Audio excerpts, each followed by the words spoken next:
Hello there! Because of some requests, I'm doing this video about the Sigma Cortex Converter working on the PS5. It should work on other consoles too, but I'm using it on and refer it to the PS5, as you see in the example in Gran Turismo 7. I'm not getting paid, just a happy customer, and this great opportunity is still under the radar. You see here my GTS wheel on the Alpha U with 23 Newton meter. Unknown device right now, and this beauty down there is a P2000, a bit dark so the footage doesn't do them justice, but I won't record it again.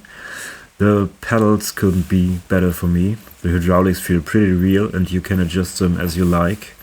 The quality is top notch and I'm totally amazed by its functionality.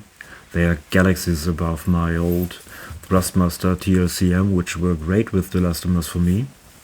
But back to the Sigma.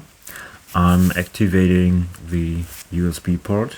It's actually running the Beta 114 since a few days, and it emulates a direct drive wheel from a totally irrelevant brand somewhere in Bavaria, I guess. These are my actual parameters, but I'm still testing. The converter only works with Simagic gear, which is no real disadvantage for me because all of the products seems to be no-brainers. The community is great and you will get any help in Facebook groups or Simagic official Discord channel. There's a Sigma section too.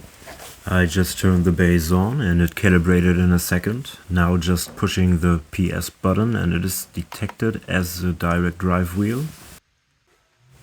I remapped the rotary knobs in the SimPro Manager to use them for the HUD in GT7. It's pretty easy to do. As you see, it works pretty well to the left, to the right, plus and minus. And by remapping the knobs, it is easy to create your preferred profile of a wheel you got. Here you see the button map for the GT Neo and the codes for every wheel. At the end, I will show you some impressions of driving. I'm normally only driving in VR and feel or see no delay of the wheel synchronization. The force feedback is as good as a direct drive wheel base could perform on GT7, I guess. With my settings, I get a great feedback, but it's still smooth. I totally forgot to tell you that you can program the rev lights and the color of the buttons in the SimPro Manager.